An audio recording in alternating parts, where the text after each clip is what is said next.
आज है दिनांक 11 जनवरी 2023 दिन बुध। Welcome back to Clean News UP. चलिए देखते हैं उत्तर प्रदेश की 25 फटाफट बड़ी खबरों को। इससे पहले आप न्यूज को कहां से देख रहे हैं हमें कमेंट में बताना बिल्कुल ना भूलें। साथ ही हमारे फेसबुक पेज को भी फॉलो करें। फेसबुक पेज का लिंक डिस्क्रिप्शन में दिया गया है।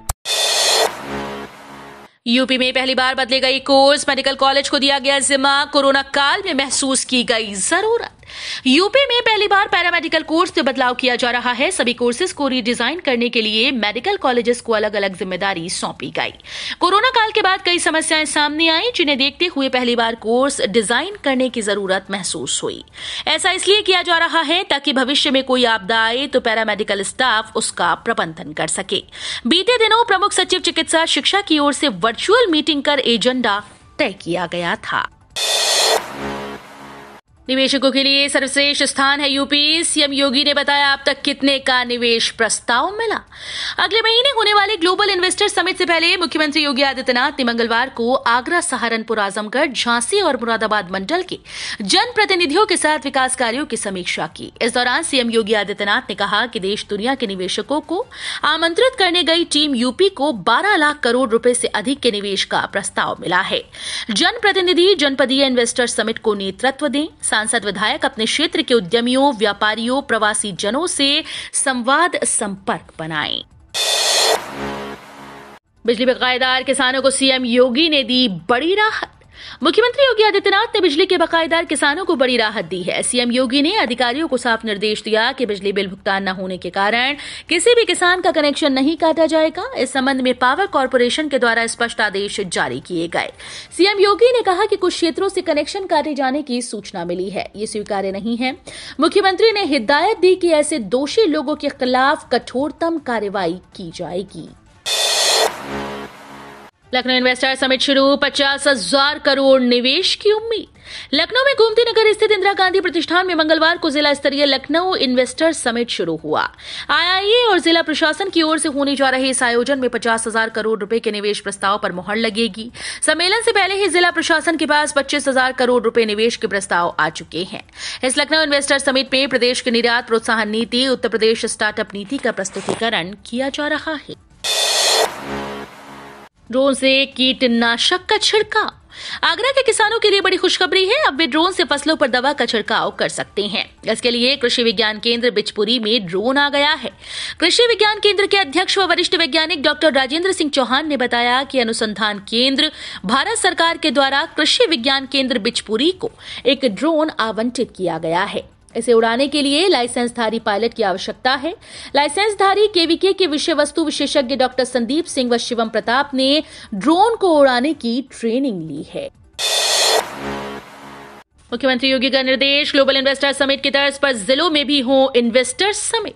मुख्यमंत्री योगी आदित्यनाथ ने मंगलवार को आगरा, मथुरा, फिरोजाबाद और मैनपुरी के सांसद व विधायक गणों के साथ क्षेत्र में संचालित विकास परियोजनाओं की समीक्षा की। बैठक में जनप्रतिनिधियों ने मुख्यमंत्री को क्षेत्रीय जनभावनाओं से अवगत कराया, जिस पर मुख्यमंत्री योगी ने तत्काल निर्णय के लिए अधिकारियों को निर्देशित किया। इससे पूर्व विगत दिवस सहारनपुर, आजमगढ़, झांसी और मुरादाबाद मंडल के जनप्रतिनिधियों के साथ भी विकास परियोजनाओं की समीक्षा की।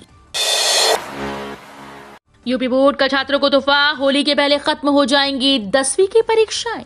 यूपी बोर्ड ने हाई स्कूल और इंटरमीडिएट परीक्षाओं की तारीखों का ऐलान कर दिया। इसके मुताबिक उत्तर प्रदेश माध्यमिक शिक्षा परिषद की ओर से 10वीं 12वीं की परीक्षाएं फरवरी में शुरू होने जा रही हैं। वहीं अगर बात हाई स्कूल की परीक्षाओं की करें तो ये 4 मार्च 2023 तक चलेगी। इस तरह यूपी बोर्ड ने हाई स्कूल के स्टूडेंट्स का तोहफा दिया है। 8 मार्च 2023 को होली है, वहीं परीक्षाएं इसके 4 दिन पहले ही समाप्त हो जाएंगी। ऐसे में लाखों स्टूडेंट्स टेंशन फ्री होकर पहले परीक्षाएं दे सकते हैं। लंबित भर्तियां पूरी हों तो 32,000 युवाओं को मिली नौकरी, तेज हुई तैयारियां। उत्तर प्रदेश अधीनस्थ सेवा चयन आयोग में भर्ती परीक्षा के लंबित परिणामों, बहुप्रतीक्षित परीक्षाएं और नए आवेदन की प्रक्रिया पूरी हो तो 32,000 युवाओं को रोजगार मिलेगा। आयोग ने अब 2015 से लंबित भर्तियों को पूरा कराने की कवायद तेज की। जल्दी 14,000 से अधिक पदों पर भर्ती के लिए आवेदन मांगे जाएंगे। साथ ही 12,709 पदों पर भर्ती के परिणाम जारी किए जाएंगे। आजमगढ़ क्षेत्र की 70 बसों को अधिकारियों ने लिया गोद। आजमगढ़ क्षेत्र से संबंधित 7 डिपो की 70 बसों को परिवर्तन की ओर अभियान के तहत संबंधित अधिकारियों ने गोद लिया है। अब इन बसों में सुविधाएं, इनके रखरखाव आदि की जिम्मेदारी भी इन अधिकारियों की होगी। परिवहन राज्य मंत्री दयाशंकर सिंह ने निर्देश दिए थे कि बसों को गोद लेकर अधिकारी व्यवस्था में सुधार करें। प्रशासन ने जारी किए जिला तहसील के हेल्पलाइन नंबर, हर जन सेवा केंद्र पर लगेंगे नंबर वाले फ्लेक्स। जन शिकायतों के निस्तारण के लिए अलीगढ़ प्रशासन ने जिला व तहसील स्तर पर हेल्पलाइन नंबर जारी किए हैं। हर जन सेवा केंद्र पर ये नंबर वाले फ्लैक्स लगेंगे, जिन पर शिकायतकर्ता अपनी शिकायत व्हाट्सएप कर सकता है। डीएम इंद्र विक्रम सिंह ने बताया कि अलीगढ़ की प्रत्येक तहसील स्तर एवं जनपद मुख्यालय के स्तर से जन शिकायतों हेतु व्हाट्सएप नंबर जारी किए गए, जिस पर शिकायतकर्ता अपनी हस्ताक्षरित शिकायत को व्हाट्सएप कर शिकायत दर्ज करा सकते हैं। यूपी से हर सप्ताह 10 टन हरी सब्जियां भेजी जाएंगी दुबई। एयर इंडिया से भेजी गई भिंडी, गाजर और मटर। इस सत्र में सब्जियों की पहली खेप लखनऊ से दुबई के लिए मंगलवार को भेजी गई। कृषि मंत्री सूर्य प्रताप शाही ने बताया कि अब दुबई के लिए लगातार उत्तर प्रदेश से हरी सब्जियां भेजी जाएंगी। साथ ही गाजर, मटर, मिर्च आदि का यूरोप के लिए भी किया जाएगा। ये भी सुनिश्चित किया गया कि लखनऊ से हर सप्ताह 4 कंसाइनमेंट्स भेजी जाएं। Shri Banke Bihari ji corridor survey team ने प्रस्तुत की रिपोर्ट। जद में आ रहे 341 भवन, लोगों की चिंता बढ़ी। वृंदावन में प्रस्तावित बिहारी जी कॉरिडोर के दायरे में 18 भवन और जुड़ गए। श्री बांके बिहारी मंदिर सहित भवनों की संख्या अब 341 हो गई। इससे पहले ये 323 थी। बीते दिवस वृंदावन पहुंची सर्वे टीम ने अपनी रिपोर्ट प्रस्तुत कर दी। इससे सभी लोगों में चिंता बढ़ गई है। 9 दिन में 50 लोग ब्रेन स्ट्रोक के शिकार, हर दिन पहुंच रहे 5 से 6 मरीज। जिले में शीतलहर का सितम लोगों पर कहर बनकर टूट रहा है। इसके कारण लोगों में ब्रेन स्ट्रोक की स्थिति उत्पन्न हो रही है। मेडिकल कॉलेज में न्यूरो चिकित्सक की तैनाती नहीं है, इसलिए प्राइवेट ट्रॉमा सेंटर में 9 दिनों में 50 लोग ब्रेन स्ट्रोक से पहुंच चुके हैं। न्यूरो सर्जन डॉक्टर निमित गुप्ता ने बताया कि इसमें से 5 से 6 मरीज प्रतिदिन ब्रेन स्ट्रोक के आ रहे हैं। पहले सिर्फ बुजुर्गों में ही ब्रेन स्ट्रोक की संभावना रहती थी। इस बार बुजुर्गों के साथ युवा भी ब्रेन स्ट्रोक के शिकार हो गए हैं। लखनऊ विश्वविद्यालय से नैक के लिए मदद लेगा केजीएमयू। लखनऊ विश्वविद्यालय ने सीमित संसाधन, कम बजट, शिक्षकों की कम संख्या के बावजूद सरकारी विश्वविद्यालय को A+ की ग्रेड दिलाई है। केजीएमयू में इस समय शिक्षकों के पद विज्ञापित हो चुके हैं। आर्थिक संसाधन के मामले में भी केजीएमयू लखनऊ विश्वविद्यालय से संपन्न है। ऐसे में वो भी बेहतर रैंक की उम्मीद लगाए हुए है। पिछली बार केजीएमयू को A ग्रेड हासिल हुई थी, लेकिन लखनऊ विश्वविद्यालय की ओर से A++ ग्रेड हासिल करने के बाद उस पर दबाव बन गया है। अल्पसंख्यक कल्याण मंत्री बोले, बेसिक शिक्षा बोर्ड के नियमों के आधार पर ही काम करे मदरसा बोर्ड। अल्पसंख्यक कल्याण एवं वक्फ मंत्री धर्मपाल सिंह ने कहा कि बेसिक शिक्षा के नियमों के आधार पर ही मदरसा शिक्षा बोर्ड भी कार्य करे। इसमें मदरसे के विद्यार्थियों का हित सर्वोपरि हो। वह विधानसभा स्थित अपने कार्यालय में मदरसा बोर्ड के अध्यक्ष व सदस्यों के साथ बैठक कर रहे थे। मदरसा शिक्षा के उन्नयन के संबंध में आयोजित बैठक में मंत्री ने कहा कि बोर्ड द्वारा पाठ्यक्रम, समय सारणी निर्धारण, अवकाश, परीक्षा प्रक्रिया आदि कार्य नियमानुसार और सुनियोजित रूप से कराए जाएं। पढ़ाई में बेहतर प्रदर्शन करने वाले छात्र छात्राओं को पुरस्कृत किया जाएगा। एक सप्ताह में कराएं आधार सीडिंग। 15 से 20 जनवरी तक आ सकती है निराश्रित महिला पेंशन।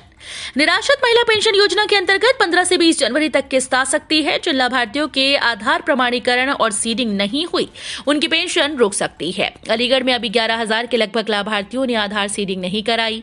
अलीगढ़ के जिला प्रोबेशन अधिकारी स्मिता सिंह ने बताया कि शासन द्वारा 100% आधार प्रमाणीकरण एवं आधार सीडिंग कराए जाने के निर्देश दिए गए हैं, परंतु अभी तक जनपद में 78% आधार ही फीड हो पाए हैं। सोने की कीमतों में दिखा भारी उछाल। 15 दिन में 4,000 प्रति ग्राम तक बढ़े दाम। सोना 15 दिन में अपने उच्चतम स्तर पर पहुंच गया। सप्ताह भर में सोने की कीमतों में करीब 2.4% की तेजी आई। 15 दिन में सोने की कीमतों में 4,000 रुपए तोले का इजाफा हो गया। 25 दिसंबर 2022 से क्रिसमस को सोने की कीमत 52,000 प्रति तोला रही।